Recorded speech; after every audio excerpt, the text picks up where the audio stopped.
জ্ঞাপন করেছি সেই মহান রব্বুল আলামিনের দরবারে, যিনি আপনার আমার মতো কতিপয় গুনাহগার মানুষকে বিভিন্ন এলাকা থেকে একত্রিত হয়ে জান্নাতের বাগানে কিছুক্ষণ সময়ের জন্য কবুল আর মঞ্জুর করেছেন। সে রব্বে কারীমের দরবারে অন্তরস্থল থেকে শ্রদ্ধাজনিত কণ্ঠে স্বতঃস্ফূর্তভাবে সকলে মহব্বতে উচ্চ রবে চিৎকার দিয়ে বলিষ্ঠ আওয়াজে একযোগে দুইটা হাত বন্দুকের নলার মতো শক্ত করে জবানের সাথে জবান মিলিয়ে কণ্ঠের সাথে কণ্ঠ মিলিয়ে সকলে একবার জবান খুলে পড়ুন আলহামদুলিল্লাহ। হবে আর একটু জোর হবে না ভাই? হবে জোর হবে না একটু? এখনো আপনাদের জোর আছে। আরেকবার আমরা জবান খুলে পড়ি আলহামদুলিল্লাহ। তাও হয়নি, এখনো আছে। প্রিয় বন্ধুগণ, এবার একটু জবান খুলে বলুন শুকরিয়া আদায় করলাম কার? জবান খুলে কোন আল্লাহ। আরো জোরে কোন আল্লাহ। আরো জোরে বলুন আল্লাহ।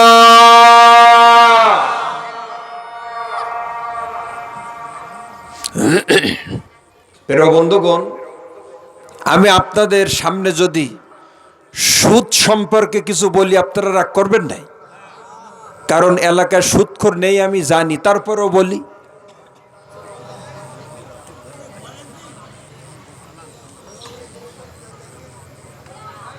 আপনাদের সম্মুখে আমি বিষয়ভিত্তিক ধারাবাহিক কিছু আলোচনা করব। সেই আলোচনার ভেতরে মেসাল দিতে গিয়ে সুদখোরদের কিছু কথা চলে আসবে। আপনারা জানেন হাফিজুর রহমান সুন্দরবনির ওয়াজের ধারা, আমি কিন্তু 2 ঘন্টা হোক আর 4 ঘন্টা হোক ধারাবাহিক বিষয়ভিত্তিক আলোচনা করা কিন্তু আমি পছন্দ করি। যা দিয়ে শুরু করব 4 ঘন্টা হলেও তাই দিয়ে শেষ হবে। শহীদুল ভাইয়ের মাহফিলে বহুতবার আমি এসেছি। শহীদুল ভাই আছেন এখানে? কই? ও আছে, বহুতবার এসেছি আলহামদুলিল্লাহ। ধারাবাহিক আলোচনা আমি করি। আমি আপনাদের সম্মুখে সূরাতুল বাকারার 43 নম্বর আয়াত পড়েছি, আর ইবনে হিব্বান গ্রন্থ থেকে ছোট্ট একটি রসুলের মধুমিশ্রিত বাণী একটা হাদিস পড়েছি। নামাজ সম্পর্কে আয়াত, নামাজ সম্পর্কে হাদিস। এখন এর ভিতরে আলস্য বিষয় তো নামাজ, ওটা আমি জানিয়ে দিলাম, কিন্তু সুদের কথা আসবে কিভাবে ও কিভাবে আসবে একটু পরে আপনারা বুঝতে পারবেন। বিষয় আমার থাকবে নামাজ, কিন্তু আনুষঙ্গিক বিভিন্ন দিক দিয়ে উদাহরণ দিতে গিয়ে অনেক কথা চলে আসবে, কিন্তু মূল বিষয় থাকবে নামাজ।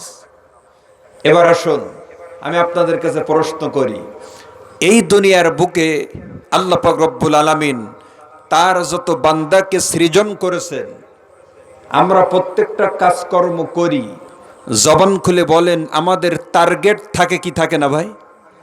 এই কাজ দিয়ে আমি এই হাসিল করব, এই কাজ করতেছি আমি এই উদ্দেশ্যে। এই টার্গেট প্রত্যেকের আছে না নেই? প্রত্যেকের আছে।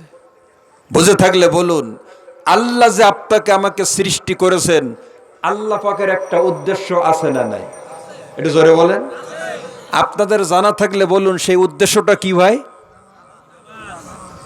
না, হয়নি। ইবাদত এবার হয়েছে, নামাজ না। তা নামাজ যদি উদ্দেশ্য হয় তবে তো রোজা রাখা লাগবে না, এজন্য শুধু নামাজ বলা যাবে না। যদি বলেন ইবাদত, ওর ভিতর নামাজও আছে, ওর ভিতর রোজাও আছে। বললেন হুজুর দলিল কি? এবার দেখেন আল্লাহ পাক নিজেই কি বলতেছে, আমরা একটু খেয়াল করি। প্রিয় বন্ধুগণ, আল্লাহ পাক রব্বুল আলামিন এবার তিনি ডাক দিয়ে বলেন, ওয়ামা খালাকাতুল জিন্না ওয়াল ইনসা ইল্লা লিয়াবুদুন। এটা আল্লাহু আকবার জোর হবে না ভাই? আরো জোরে কান আল্লাহু আকবার। কোরআন শুনতে কি আপনাদের খারাপ লাগে না ভাই? কোরআন যে কেউ তেলাওয়াত করুক, সুর থাকুক আর না থাকুক, কোরআন শুনতেই কিন্তু একটু আলাদা মজা। কতক্ষণ ঠিক না বিষয়?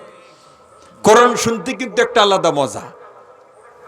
প্রিয় বন্ধুগণ, এই জন্য আপনাদের খেদমতে আমি দাবি রাখবো, যখন কোরআন শরীফ শ্রবণ করবেন তখন একটু মহব্বতে আল্লাহু আকবার বলবেন।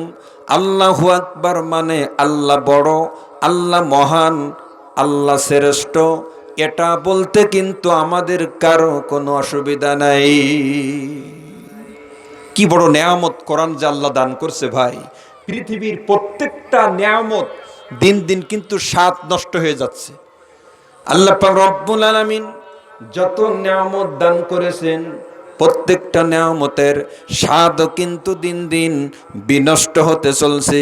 কিন্তু ভাইজান আমার আল্লাহ কোরআন নামক যে নেয়ামত দান করেছেন, দুধের স্বাদ কিন্তু দুধের মতো লাগে না, শাকসবজির কিন্তু ঘেরান পাওয়া যায় না।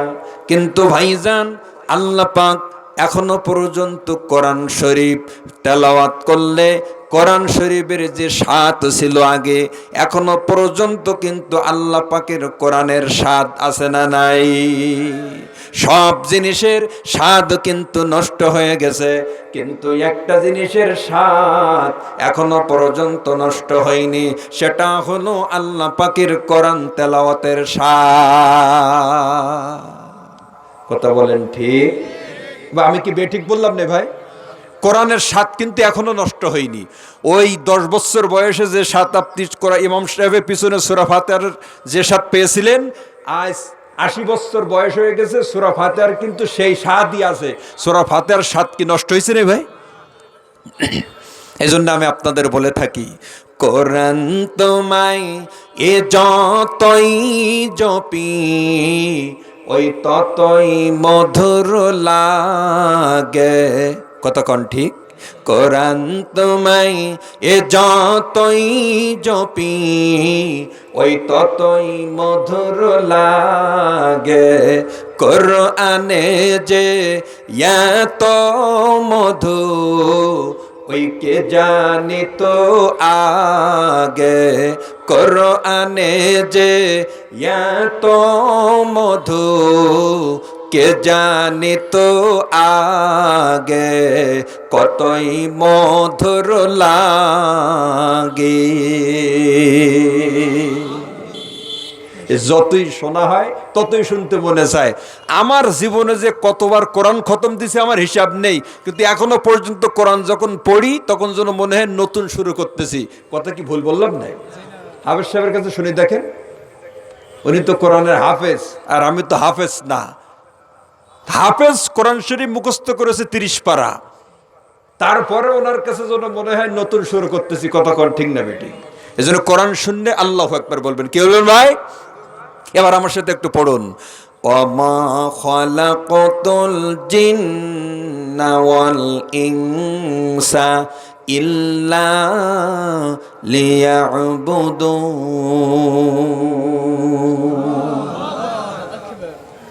ভাই উপস্থিতি যা আছে কিন্তু কম না, কিন্তু আওয়াজ উপস্থিতি অনুযায়ী হচ্ছে না। আমি তো করব ওয়াজ, আর আপনাদের কাজ হলো আওয়াজ। ওয়াজ আর আওয়াজ যদি এক জায়গা না হয় তো হয় না। এই জন্য একটু আওয়াজটা জোরে জোরে দেবেন ভাই, আপনার কাছে দাবি রাখবো, একটু আওয়াজটা জোরে জোরে দেবেন। তাই বলে কষ্ট হয় এত জোরে না, একটু জোরে দিন মোটামুটি। আল্লাহ বলছেন আমি তোমাদেরকে সৃজন করেছি লিয়াবুদুন। লি মানে জন্য, আরবিতে লি মানে কি? আর ইয়াবুদুন মানে ইবাদত। আল্লাহ বলছেন ইবাদতের জন্য আমি তৈরি করেছি। তবে মানুষ একটা একটা কাজ করে একটা উদ্দেশ্য নিয়ে, আর আপনাকে আমাকে আল্লাহ সৃজন করেছেন ইবাদতের জন্য।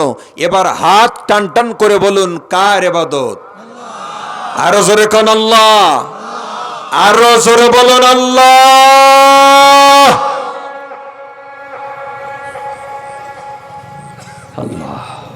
আল্লাহর ইবাদতের জন্য। ওমা খলাকতুল জিন্না ওয়াল ইনসা, আল্লাহ বলছেন জিন আর ইনসান, জিন মানে জিন, ইনসান মানে মানুষ, জিন আর মানুষকে আমি তৈরি করেছি লিয়াবুদুন।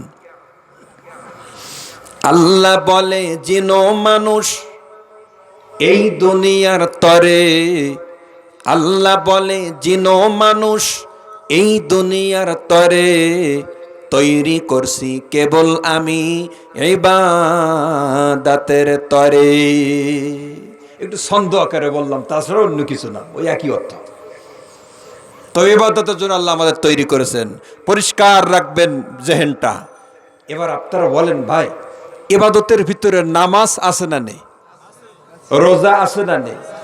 যাকাত আছে না নেই? সুদ আছে না নেই? সুদ আছে,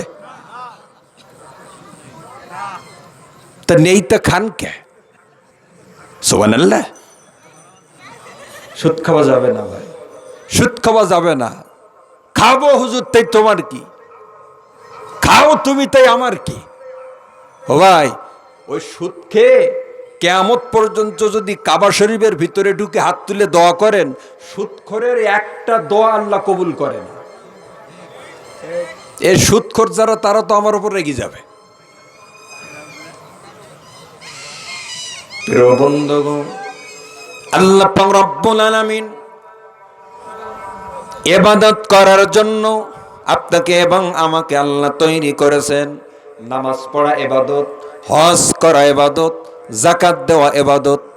আপনারা বলেন, কিয়ামতের ময়দানে সমস্ত ইবাদতের ভেতর থেকে আল্লাহ পাক সর্বপ্রথম কোন ইবাদতের বিষয়ে আল্লাহ জিজ্ঞাসা করবে?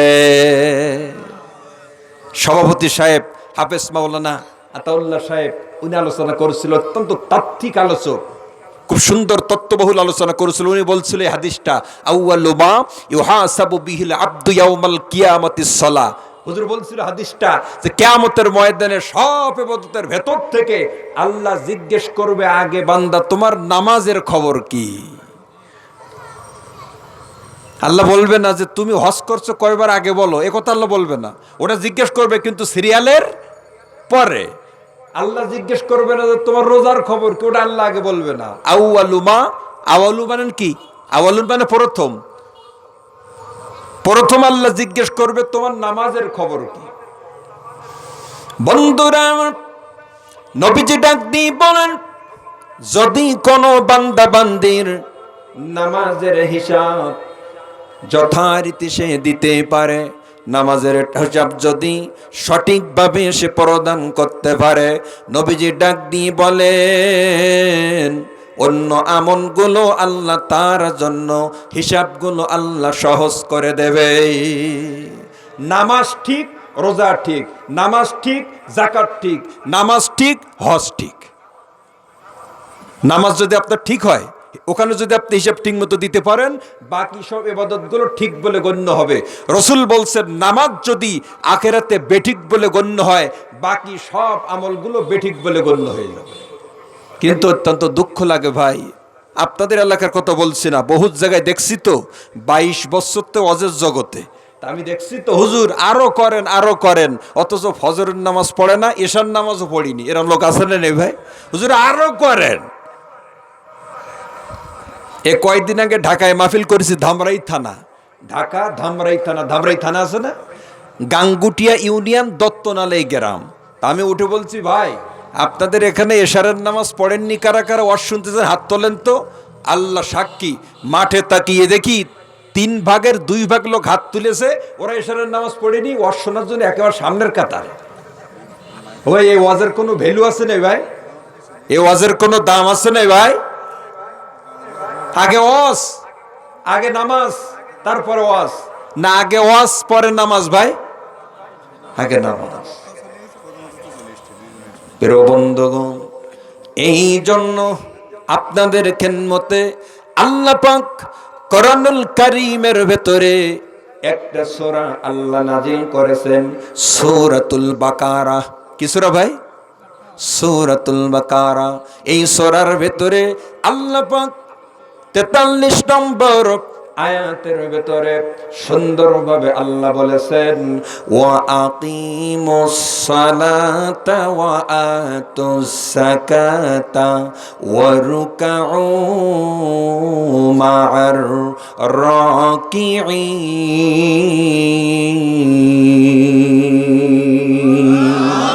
হাত তুলে কোন আল্লাহু আকবার। বন্ধুরা, এবার আল্লাহ ডাক দিয়ে বলেন, প্রধান বক্তা আসার আগ পর্যন্ত অল্প সময় আমি যদি কিছু বলি আপনারা শুনতে কি রাজি আছেন? কারা কারা নেই হাত তোলেন তো দেখি। 3 জন 4 জন 5 জন। কে আমি কি আমি কোন অপরাধ করছি যে হাত তুলেছেন ভাই? ও বুঝতে পারি, বুঝতে পারি, সহজ সরল মানুষ। এই মানুষগুলো কিন্তু খারাপ মানুষ না। এই যে হাত তুলে দিয়েছে সহজ সরল মানুষ, তালতে পর বোঝে না, জানে হুজুররা যা বলে ভালো বলে, তাই দিয়েছে হাত তুলে। তা ঠিক কিনা? প্রধান বক্তা আসবে, আমার শেষ, ঠিক আছে তো ইনশাল্লাহ। আর বিষয়বস্তু কি বললাম? ওই এখানতে এক খোঁজ, ওখানতে এক খোঁজ, ওখানতে এক খোঁজ, লাস্টে শ্রোতা বুঝতেই পারে না হুজুর কি বলল। এজন্য বিষয় ভিত্তিক আলোচনা করলে শ্রোতাদের ফায়দা আছে না নেই? আছে। প্রিয় বন্ধুগণ, আল্লাহ পাক রব্বুল আলামিন এই আয়াতের ভেতরে ডাক দিয়ে বলেন, ওয়া আকিমুস সালাতা ওয়া আতুজ যাকাত। এখানে নাম দিয়েছেন তাফসিরুল কোরআন, এজন্য একটু তাফসিরের দিকে যাই। আকিমুস সালাহ মানে আল্লাহ বলছে নামাজ কায়েম করো। এবার আপনার বুঝে থাকলে বলুন, আমরা নামাজ পড়ি, আমরা কি করি? আমরা একজন আরেকজনকে বলি, ভাই আপনি নামাজ পড়েছেন? কেউ কিন্তু কাউকে বলে না যে তুমি নামাজ কায়েম করেছো। ভাই আপনি কি নামাজ পড়ছেন? হ্যাঁ নামাজ পড়ছি। কায়েম কেউ বলে না, কিন্তু আল্লাহ এখানে কি বলছেন? কায়েম। নামাজের শুরু থেকে শেষ পর্যন্ত শুধু পড়ার পড়া, সূরা ফাতিহা পড়া, আরেকটা সূরা পড়া, আত্মিয়াতু পড়া, দুরূদ শরীফ পড়া, দোয়া সূরা পড়া, সব পড়ার পড়া। অথচ আল্লাহ বলছে পড়ার কথা না, আল্লাহ বলছে কায়েমের কথা। ওই কারণ আছে না নেই ভাই? প্রিয় বন্ধুগণ, আল্লাহ পাক বলেন, ওয়া আকিমুস সালাতা ওয়া আতুস যাকাত ওয়ারকাউ মা'আর রাকিঈন। ওয়া আতুজ যাকাত, আর যাকাত দাও। আগে বলছে নামাজ কায়েম করো, এরপরে বলছে যাকাত প্রদান করো, আর লাস্টের অংশে বলছে ওয়ারকাউ মা'আর রাকিঈন, রুকুকারীদের সাথে রুকু আদায় করো। তবে কথা এখানে 3টা, জোরে কোন কয়টা? 3টা। 1 নম্বর নামাজ, 2 নম্বর যাকাত, 3 নম্বর রুকুকারীদের সাথে রুকু করো। এবার এক এক করে ব্যাখ্যা নেন। কায়েম কার বলে ভাই? কায়েম শব্দের অনেক ব্যাখ্যা, আমি 2টা ব্যাখ্যা করি, সময় কম তো। 1 নম্বর ব্যাখ্যা তাফসিরে জালালাইন শরীফ, আরবিতে লেখা। নাম কি বললাম ভাই? তাফসিরে জালালাইন শরীফ, আরবিতে লেখা।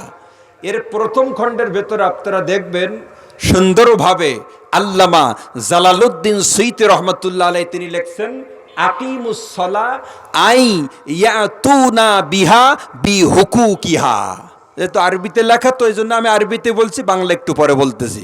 আকিমুস সালাহ আই ইয়াতুনা বিহা বিহুকুকিহা। তার মানে কি? তার মানে হলো নামাজ কায়েম করা মানে নামাজের হক আদায় করে নামাজ পড়া, নামাজের হক। এবার হক মানে কি? প্রিয় বন্ধুগণ, হক মানে হলো নামাজের ভেতরে সূরা কেরাত না জানলে সূরা কেরাত জানা। নামাজের হক হলো তাসবিহ, তাহলিল, রুকু, সিজদার, দুরূদ শরীফ, দোয়া সূরা। অর্থাৎ নামাজের ভেতরে যাহা কিছু প্রয়োজন সবগুলো ঠিকভাবে আদায় করে নামাজ পড়ার নাম হলো নামাজ কায়েম করা। 82 জায়গায় আল্লাহ কোরআনে বলছে নামাজ কায়েম করো, নামাজ কায়েম করো। জোরে বলেন কত জায়গায়? 82 জায়গায়। তবে কত বড় ইবাদত, অথচ বহুত মানুষ আছে বলে হুজুর আমি নামাজ পড়ি না, তাই কি ঈমান কিন্তু ঠিক আছে। এরকম লোক আছে না রে ভাই? নামাজ পড়ে না, ওনার নাকি ঈমান ঠিক আছে। ওনার কি দিয়ে বুঝাবেন আপনি বলেন। প্রিয় বন্ধুগণ, এবার সামনের দিকে চলুন। আল্লাহ পাক 2 নম্বর যে ব্যাখ্যা নামাজ কায়েম করার এই ব্যাখ্যা হলো, ব্যাখ্যাবিদগণ লেখেন নামাজ কায়েম করা মানে একা একা কিন্তু নামাজ কায়েম করা যায় না। সমাজের সমস্ত রাষ্ট্রের সমস্ত মানুষ যাতে নামাজি হয়ে যায়, এই চেষ্টা করার নাম হলো নামাজ কায়েম করা। একা একা কায়েম করা যায় না। আমি হাফিজুর রহমান সুন্দরবনী একা একা ইবাদত করে জান্নাতে যাব, কাউকে দাওয়াত দিলাম না। জান্নাত কিন্তু নানির বাড়ির ডাইল না। আরেকজনকে দাওয়াত দিলেন না, আপনি একা একা ইবাদত করলেন, জীবনে জান্নাতে যেতে পারবেন না। আপনি যে আমলগুলো করতেছেন, আরেকজনকে অবশ্যই সে আমলের দাওয়াত দিতে হবে। প্রিয় বন্ধুগণ, আল্লাহ পাক রব্বুল আলামিন এই জন্য এক জায়গায় নয়, দুই জায়গায় নয়, 82 জায়গায় নামাজ কায়েম করার কথা আমার আল্লাহ উল্লেখ করেছেন। এটা গেল 1 নম্বর। দ্বিতীয় নম্বর, আল্লাহ বলছেন ওয়াতুজ যাকাত, যাকাত আদায় করো, যাকাত দাও। এ যাকাত দেওয়ার কথা 32 জায়গায় এসেছে কোরআনে। কয় জায়গায় ভাই? আরো জোরে বলেন। অথচ মানুষজন, এমন কোটিপতি মানুষ রয়েছে, যাকাত দেয় না, যাকাত দেয় না, যাকাত দেয় না। এই জন্য তো সময় মতো বৃষ্টি নেই, আর বৃষ্টি যখন প্রয়োজন না তখন বৃষ্টি। কথা ঠিক কিনা ভাই? এগুলো সব গজব। এগুলো কি ভাই? গজব। এই জন্য নামাজ কায়েম করবেন, যাকাত দিবেন। এবার লাস্টে আল্লাহ কি বলছেন? ওয়ারকাউ মা'আর রাকিন, রুকুকারীদের সাথে রুকু আদায় করো। এ কথা কে বলছেন ভাই? আল্লাহ বলছে রুকুকারীদের সাথে রুকু আদায় করো। এবার আপনারা বলেন, রুকুকারী কোথায় থাকে? জামাতে যারা নামাজ পড়ে তারাই তো রুকুকারী। এই আয়াতের তাফসিরের ভেতরে মুফাসসিরিন কেরামগণ লেখেন, এই আয়াত দ্বারা আল্লাহ পাক দিবালোকের মতো স্পষ্ট করে দিয়েছেন, রুকুকারীদের সাথে রুকু করো। তার মানে একা একা নামাজ পড়া যাবে না, নামাজ পড়তে হবে জামাত সহকারে মসজিদে। জোরে কোন সুবহানাল্লাহ। কিন্তু ভাই, আপনি এলাকায় খোঁজ নেন, এলাকায় বহুত পণ্ডিত মানুষ রয়েছে, উনি একা একা ঘরে নামাজ পড়ে, এক ওয়াক্ত নামাজ মসজিদে যায় না। ও ভাই, এমন লোক আছে না? নেই?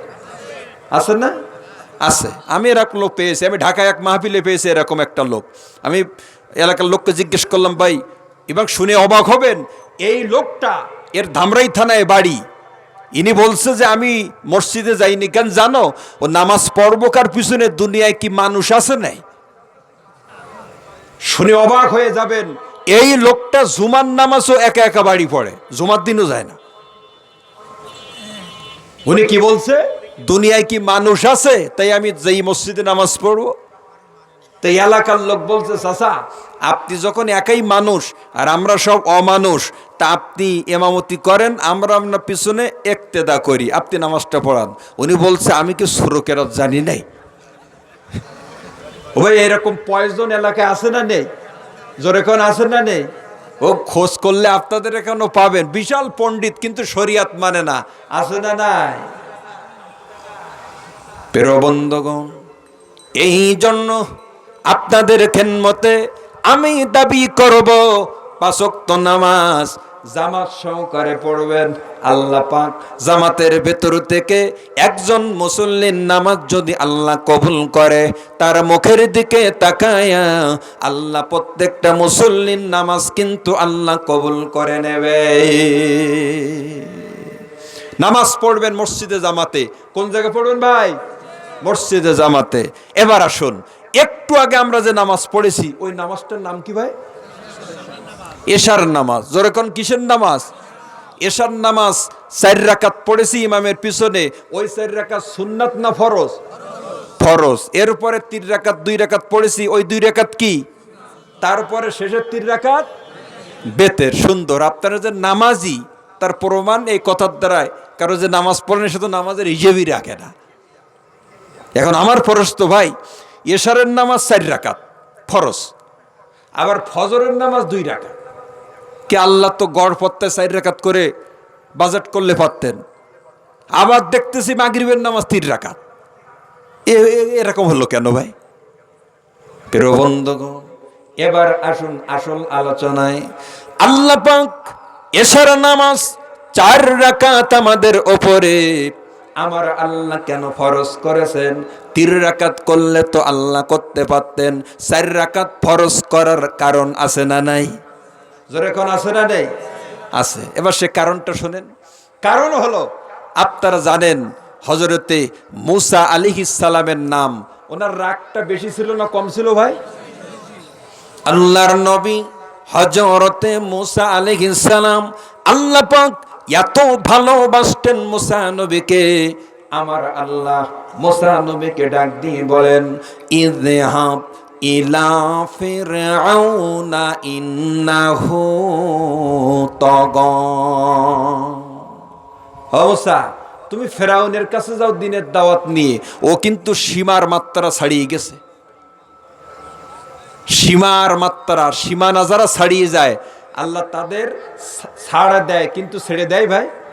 জোরে কোন ছেড়ে দেয়?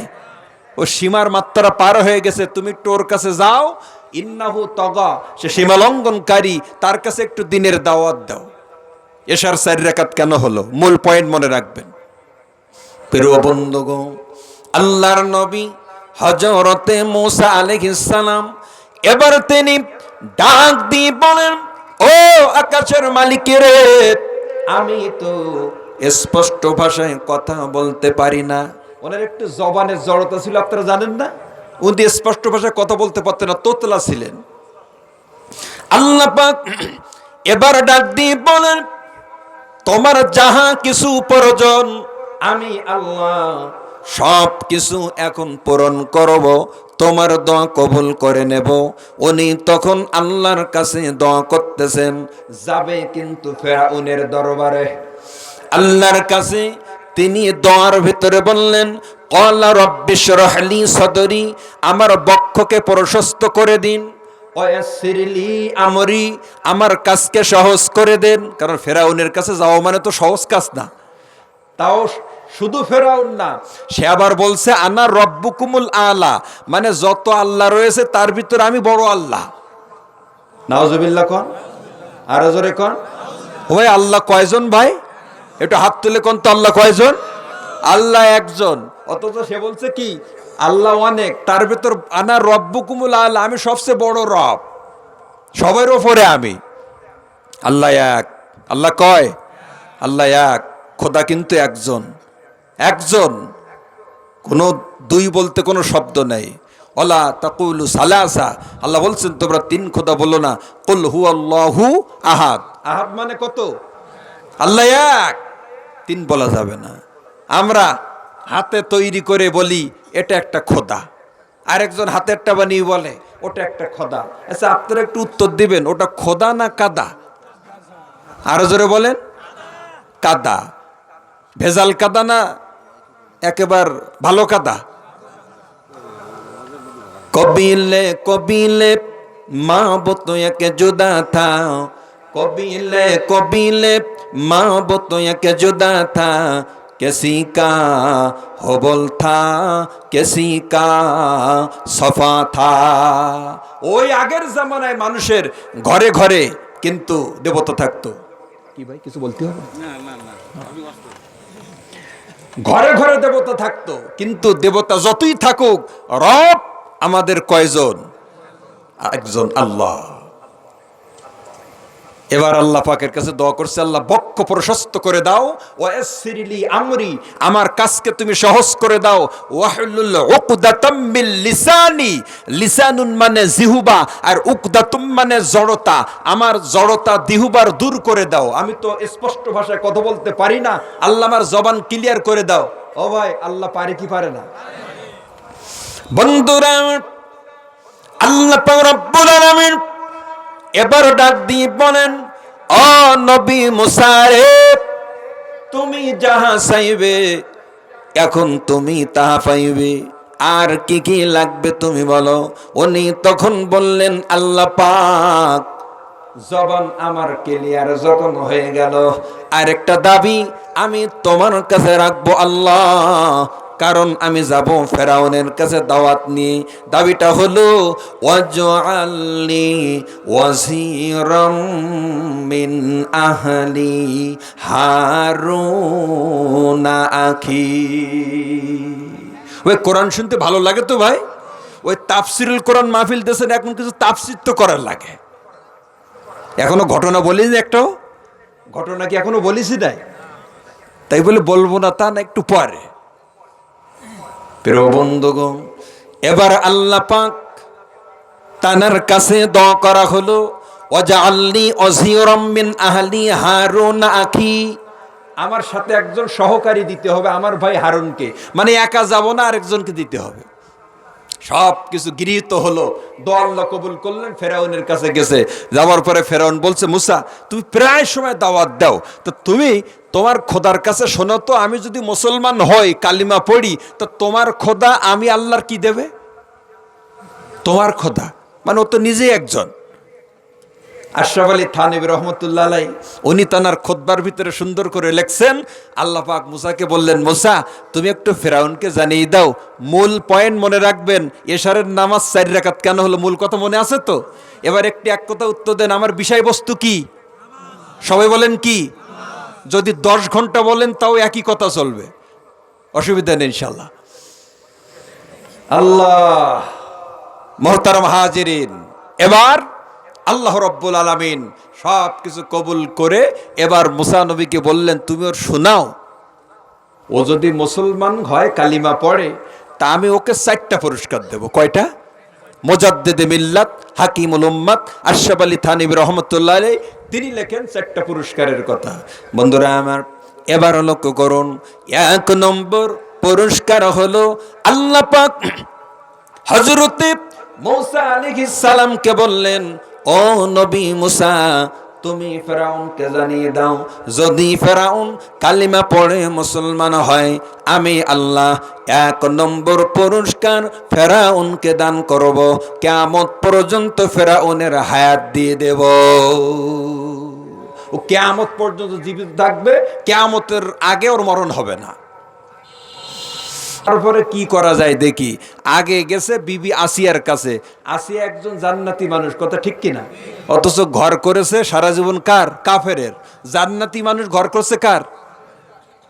কি আশ্চর্য দেখেন, ভালো করে বুঝবেন, জান্নাতি মানুষ ঘর করছে কাফের স্বামীর। তবে কি পরিমাণ নির্যাতন তার উপর দিয়ে চলে গেছে, অথচ মুসলমান ছেলে মুসলমান মেয়ের ঘর করবে সম্ভব হচ্ছে না।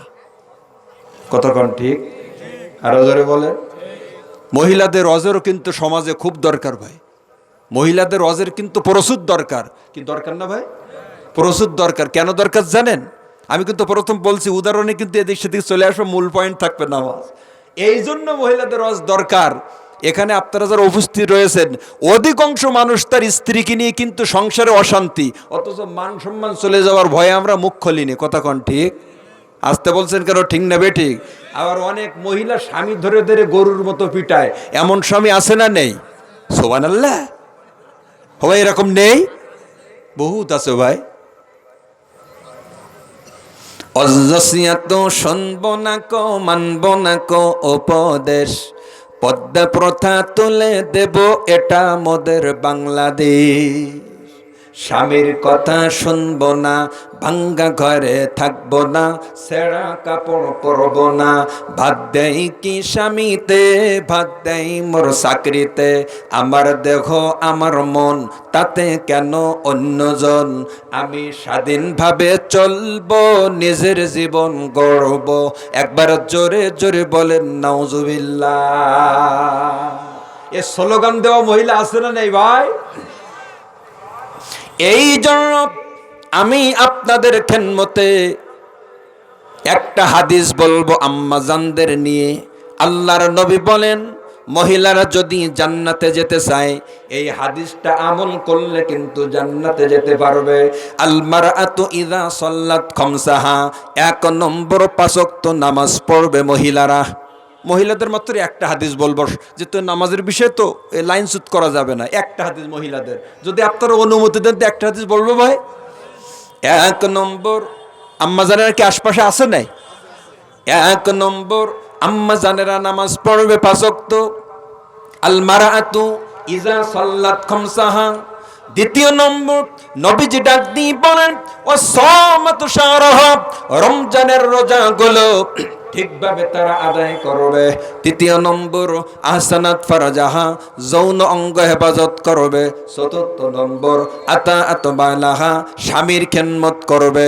4টা ডিউটি যদি কোনো মহিলা যথারীতি আদায় করতে পারে, আমার নবী ডাক দিয়ে বলেন ফালতাদখুল মিন আইনি আবওয়াবিল জান্নাতি শাআত। কিয়ামতের ময়দানে আমার আল্লাহ এই মহিলাকে ডাক দিয়ে বলবে, জান্নাতের 8টা দরজা তোমার জন্য খুলে দিলাম, যেটা দিয়ে মনে চায় ওই দরজা দিয়ে জান্নাতে ঢুকে যা। মাত্র 4টা ডিউটি মহিলাদের, নামাজ, রোজা, পর্দা, স্বামীর খেদমত। জোরে বলেন, নামাজ, রোজা, পর্দা, স্বামীর খেদমত। সবাই বলেন কয়টা? অত্যন্ত সহজ মহিলাদের জান্নাতে যাওয়া।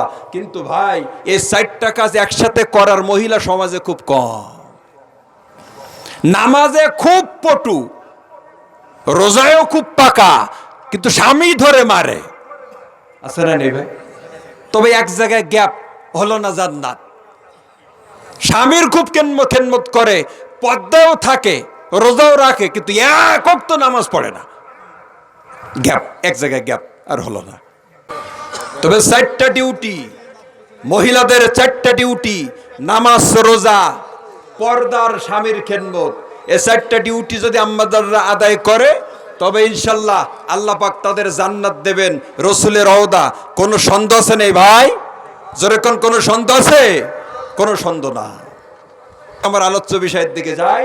4টা ডিউটি মহিলাদের, 4টা ডিউটি চলে গেল।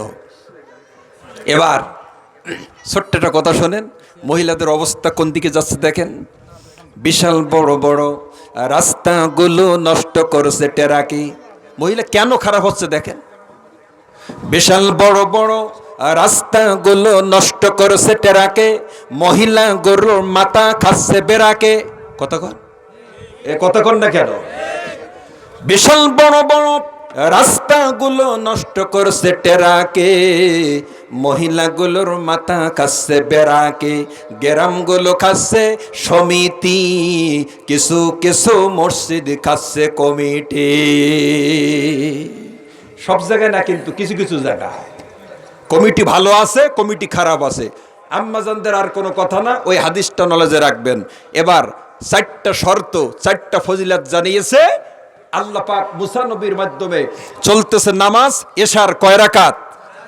4 রাকাত। প্রিয় বন্ধুগণ, এবার ফেরাউন 1 নম্বর চলে গেছে হযরতে আসিয়ার কাছে, ডাক দিয়ে বলল, আমি কালিমা পড়তে চাই,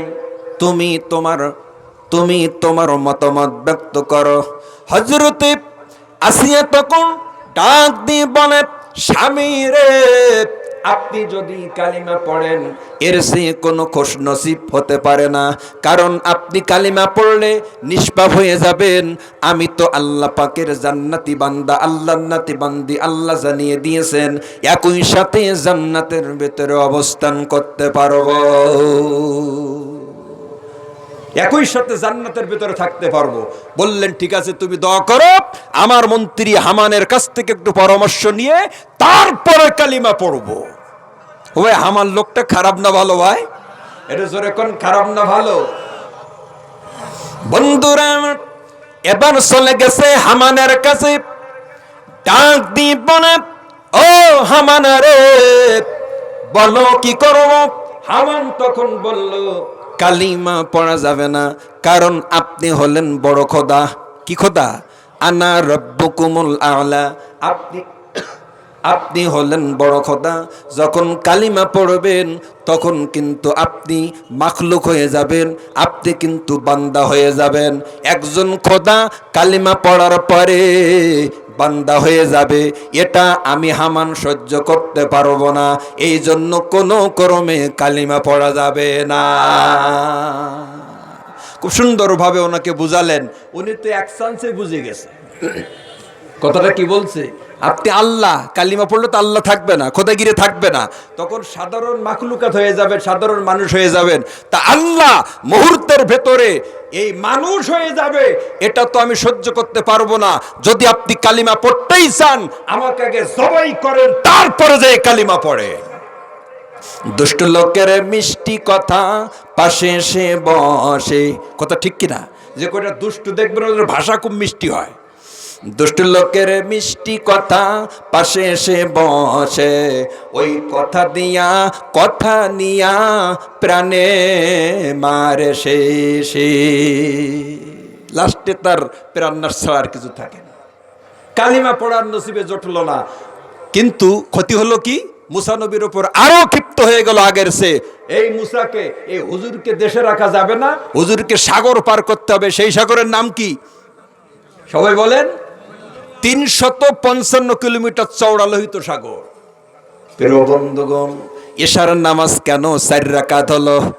এশার নামাজ কেন 4 রাকাত হলো? বন্ধুরা আমার, এবার যখন তাড়া শুরু করলো হযরতে মুসা আলাইহিস সালামকে, হযরতে থানবী রহমাতুল্লাহ আলাই তিনি তাফসিরের ভেতরে লেখেন, মুসা নবীর কওমের সংখ্যা ছিল 4 লক্ষ, আর ফেরাউনের কওমের সংখ্যা ছিল 12 লক্ষ। 12 লক্ষ মানুষ 4 লক্ষ মানুষকে তাড়ায়। যাইতে যাইতে সাগরের কানায় যখন চলে গেল, ক্ষিপ্ত বাঘের মতো তাদের পিছনে কিন্তু তাড়া দিতেছে। এবং মুসা নবীর কওমের তখন ডাক দিয়ে বলে, হুজুর ওরা তো আমাদের ধরেই ফেললো, ধরতে পারলে আমাদের পদতলে পিষ্ট করে দেবে, এখন আমরা কি করব? সামনে তো দরিয়া।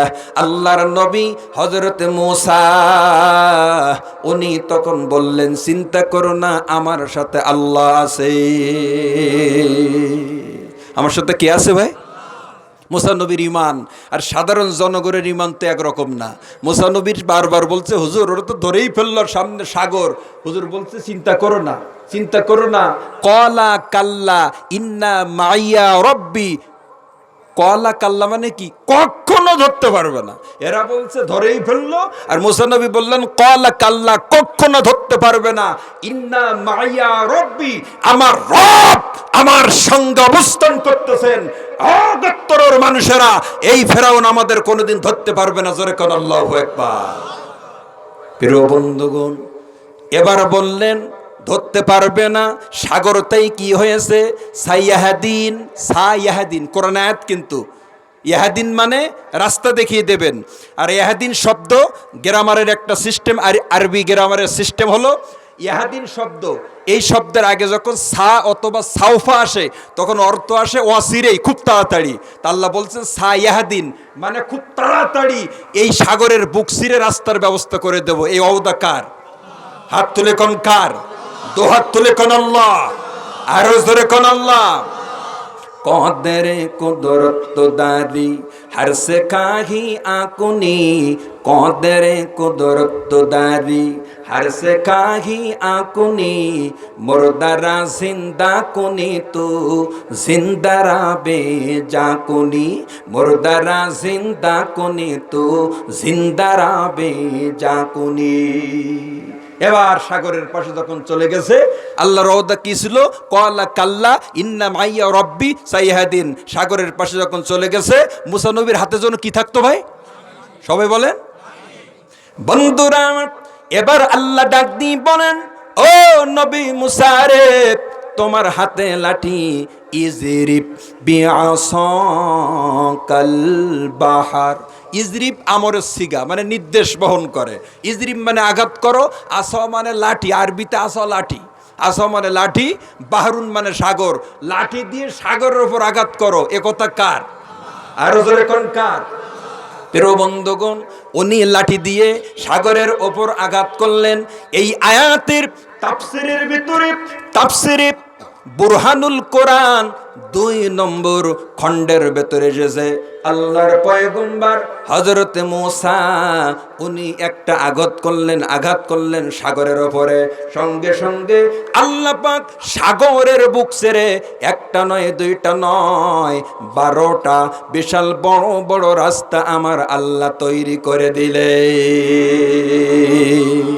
সে আল্লাহ আছে না নেই ভাই? এটা জোরে করে আছে না নেই? সে আল্লাহ কিন্তু আছে, ছিল, আছে, থাকবে, কথা ঠিক কিনা?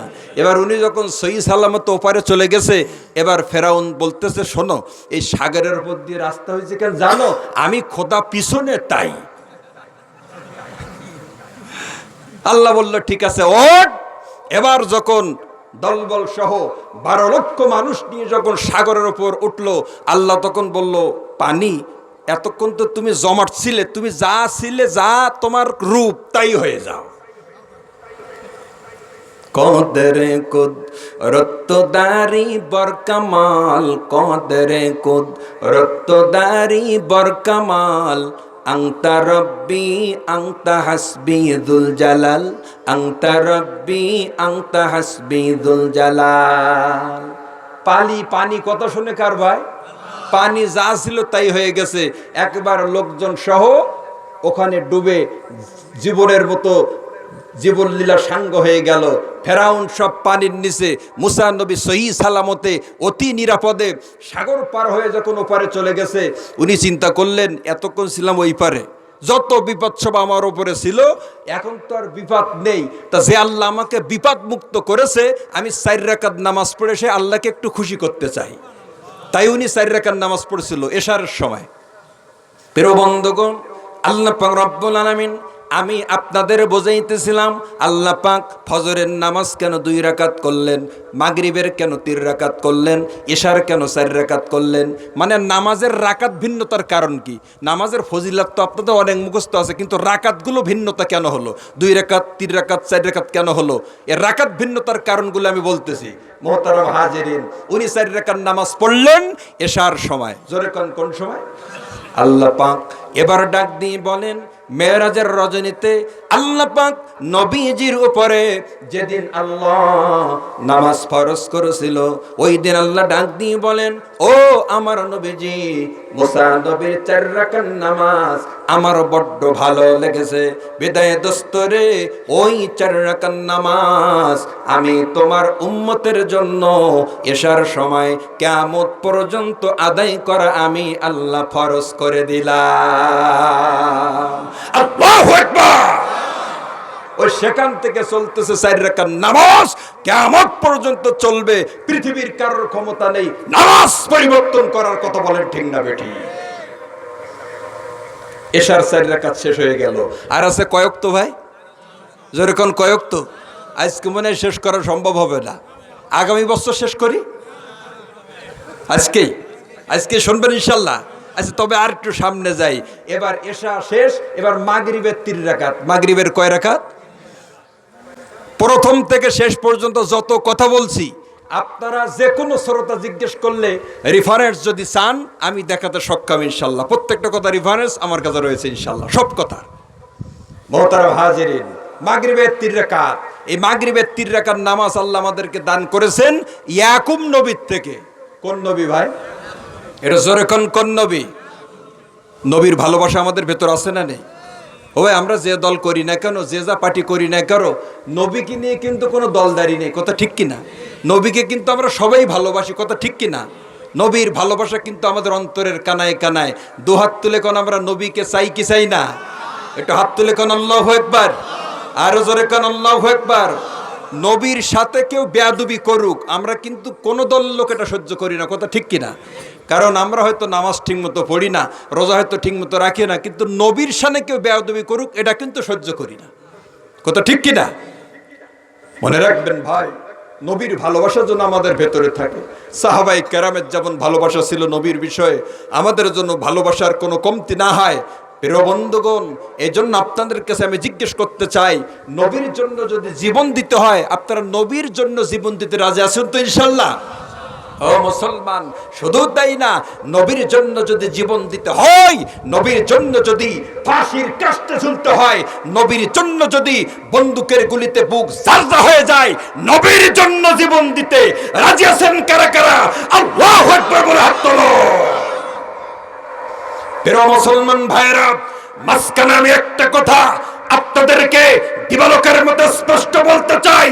ও মুসলমান, নবীর শানে কোনো বেয়াদবি করা যাবে না। প্রিয় বন্ধুগণ, ওলীদ ইবনে মুগীরা আল্লাহর নবীকে বলছিল পাগল। নবীকে পাগল বলার কারণে আল্লাহ পাক রব্বুল আলামিন সঙ্গে সঙ্গে আয়াতে কারিমা নাজিল করে ডাক দিয়ে বলেন, ওলীদ, তুই নবীর শানে বেয়াদবি করার কারণে আমি আল্লাহ জানিয়ে দিলাম, ওলীদ তুই একটা জারজ সন্তান। কত বলেন ঠিক না বেটি? অতুল্লিম বাদা যালিকা সালিম। আল্লাহ পাক বিশ্ববাসীকে জানিয়ে দিলেন, অলি তুই একটা জারজ সন্তান। এখান থেকে আমি আপনাদের সম্মুখে দিবালোকের মতো স্পষ্ট করতে চাই, এই দুনিয়ার বুকে কেউ যদি নবীর শানে বেয়াদবি করে, বর্তমান জামানার হাইব্রিড জাতের জারজ সন্তান ওই ব্যক্তি, এতে কোনো সন্দেহ নাই। একে রাজনীতি করলাম নাই না ভাই, আমার নবীর পক্ষে একটু স্লোগান দিলাম। এজন্য নবীর সাথে থাকবেন, নবীর সাথে থাকবেন। আসুন, মাগরিবের 3 রাকাত। মাগরিবের কয় রাকাত? মাগরিবের 3 রাকাত হযরতে ইয়াকুব নবীর থেকে পেয়েছি। কোন নবী ভাই? ইয়াকুব নবীর থেকে পেয়েছি। কিভাবে পেলাম? ইয়াকুব নবী অত্যন্ত ভালোবাসতেন হযরতে ইউসুফ আলাইহিস সালামকে। ইউসুফ নবীকে ভালোবাসতেন। ভাইয়েরা কুয়ার ভিতর ফেলে দেছে এই ভালোবাসা ছিনিয়ে নেওয়ার জন্য। কিন্তু ভাই, একজনকে কুয়ায় ফেলে দিয়ে ভালোবাসা অর্জন করা যায় ভাই? ভালোবাসা তো একটা আলাদা জিনিস। এই ভালোবাসা কিন্তু টাকাও কেনা যায় না। এই ভালোবাসা তো একমাত্র আল্লাহর তরফ থেকে আসে। কুয়ার ভিতর ভাইকে ফেলে দিয়ে এসে বলছে বাঘে খাইছে। ইয়াকুব নবী বললেন, বাঘ তো খুব ভদ্র, কারণ ইউসুফ নবীকে খাইছে কিন্তু জামা দেখতেছি কিছু হয়নি, ধরা পড়ে গেছে। যাই হোক, উনি অপেক্ষায় থাকলেন আমার সন্তানকে আল্লাহ আমার কাছে ফিরিয়ে দেবে। প্রিয় বন্ধুগণ, কানতে কানতে মাগরিবের 3 রাকাত, কথা মনে আছে তো?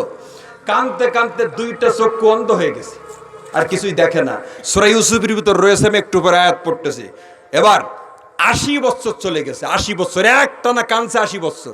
কয় বছর ভাই? 80 বছর। তাফসিরে মারিফুল কোরআনের ভেতরে মুফতি শফি রহমতুল্লাহ আলাইহি তিনি লিখছেন 40 বছরের কথা।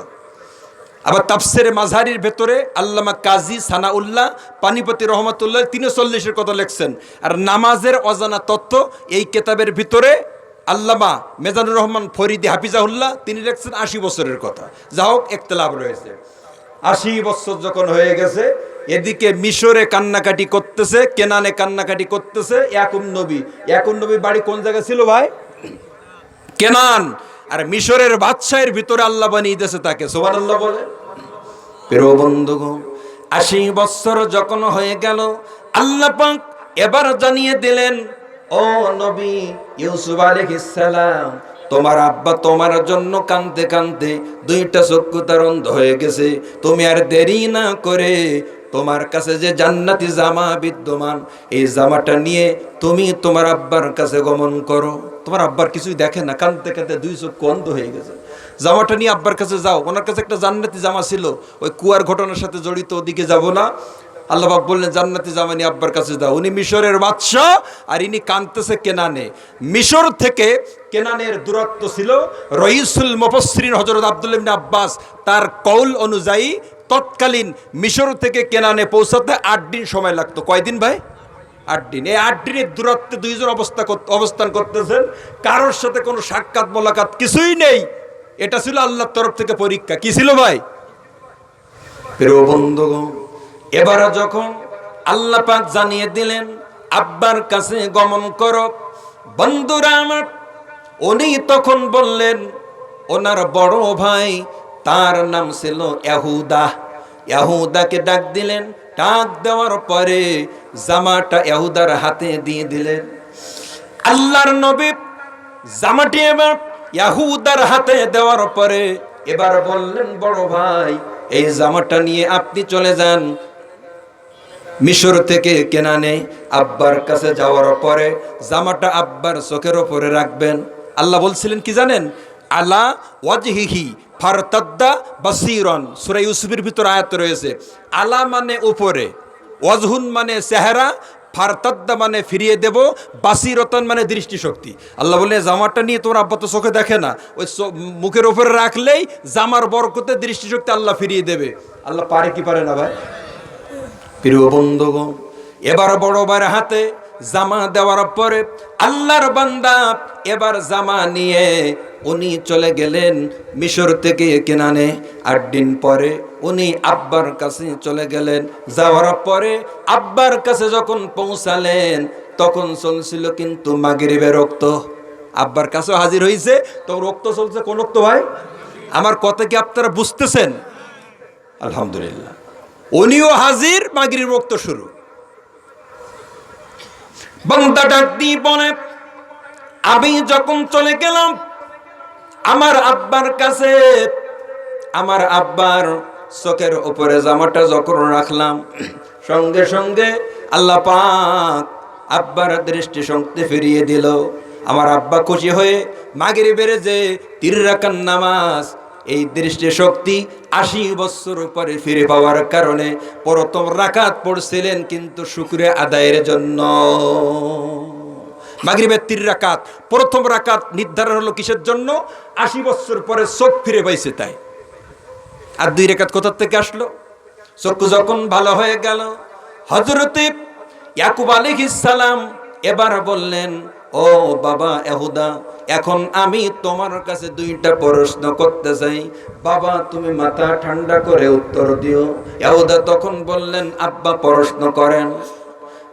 হুজুর বললেন, 1 নম্বর প্রশ্ন, 80 বছর আমার সন্তান হযরতে ইউসুফ আলাইহিস সালামের সঙ্গে আমার কোনো মোলাকাত নাই। ও বাবা ইহুদা, বলো বলো, ইউসুফ দুনিয়ার বুকে জিন্দা আছে না আমার ইউসুফ মারা গেছে? বাবা ও কি জীবিত আছে? ইহুদা ডাক দিয়ে বলে, চিন্তা করবেন না, হযরতে ইউসুফ আলাইহিস সালাম উনি শুধু জিন্দা নয়, আল্লাহ পাক হযরতে ইউসুফ আলাইহিস সালামকে মিশর দেশের বাদশাহী আমার আল্লাহ দান করেছে। হাত তুলে কোন আল্লাহু আকবার। আব্বা উনি শুধু জীবিত না, উনি এখন মিশরের বাদশা। জোরে কোন, কোন জায়গার? মিশরের বাদশা। ওই ক্ষমতা দেওয়ার মালিক কে ভাই? জোরে কোন, ক্ষমতার মালিক কে? উনি মিশরের বাদশা। ইনি তো পুত্রের কথা পিতা শুনে খুশিতে বাকবাক। উনি খুশি হয়ে মাগরিবের যে 2 নম্বর রাকাত, সন্তান জীবিত আছে এই খবর শুনে 2 নম্বর রাকাত পড়লেন। জোরে কোন সুবহানাল্লাহ। মানে পড়ছেন সব একসাথে, কিন্তু কারণ এক এক রাকাতের কারণ। এবার 3 নম্বর রাকাত আসলো কোথার থেকে? বলছে, বাবা 80 বছর আগে আমার সন্তান ছিল ইব্রাহিমী ধর্মের উপরে। কোন ধর্ম ভাই? তে 80 বছর হয়ে গেছে, আমার ইউসুফ কি এখনো পর্যন্ত স্বধর্মে বরকরার রয়েছে না ধর্ম পরিবর্তন করেছে? বাবা সেই খবরটা বলো। প্রিয় বন্ধুগণ, এবার ডাক দিয়ে বলে, আব্বা চিন্তা করবেন না, হযরতে ইউসুফ আলাইহিস সালাম যদিও 80 বছর হয়ে গেছে, তথাপিও হযরতে ইউসুফ আলাইহিস সালাম এখনো পর্যন্ত কিন্তু ইব্রাহিমী ধর্মের উপর রয়েছে। একবার জোরে জোরে বলুন মারহাবা। এই খবর শুনে 3 নম্বর রাকাত। তবে 3 কারণে 3 রাকাত। জোরে কোন, কয় কারণে কয় রাকাত? কোন ওক্তে পড়ছিল? মাগরিব। প্রিয় বন্ধুগণ, এই 3 রাকাত নামাজ উনি আদায় করেছিলেন শুকরিয়া আদায়ের জন্য। আমার আল্লাহ তার কাছে অত্যন্ত পছন্দ হয়ে গেল। এবার নবীজিকে যখন নামাজ দেওয়া হলো, আল্লাহ পাক নবীকে ডাক দিয়ে বলেন, ওগো নবীজি, ওই 3 রাকাত নামাজ আমি আল্লাহর কাছে বড্ড ভালো লেগেছে। বিদায় দোস্তরে, ওই 3 রাকাত নামাজ আমি মাগরিবের সময় তোমার উম্মতের জন্য কিয়ামত পর্যন্ত আদায় করা আমি আল্লাহ ফরজ করে দিলাম। দুহাত তুলে কোন আল্লাহু আকবার। আর জোরে কোন আল্লাহু আকবার। এই নামাজ পড়তে কি রাজি আছেন ইনশাআল্লাহ? জোরে করে রাজি আছেন? মনে রাখবেন, সুদের টাকা দিয়ে জামা কিনে যদি কোনো ব্যক্তি ওই জামা পরে নামাজ পড়ে, ওই ব্যক্তির নামাজ হবে। জোরে কোন। আর সুদের টাকা, ঘুষের টাকা, হারাম যদি ভিতরে থাকে, ওই দেহ নিয়ে যদি কাবা শরীফের ভিতর দোয়া করা হয়, একটা সেজদা কিন্তু আল্লাহ কবুল করবে না। এজন্য ভাই, সুদমুক্ত জীবন যাপন করার চেষ্টা করি, হারাম খাদ্য আমরা ভিতরে না ঢুকাই। আল্লাহ পাক 5 ওয়াক্ত নামাজের রাকাত ভিন্নতার কারণগুলো বলার ইচ্ছা ছিল, কিন্তু আজকে আপাতত এই পর্যন্ত 2 ওয়াক্ত বললাম। আল্লাহ যদি আবার কোনো দিন সুযোগ দান করেন, আমি আপনার সম্মুখে দাবি রাখব।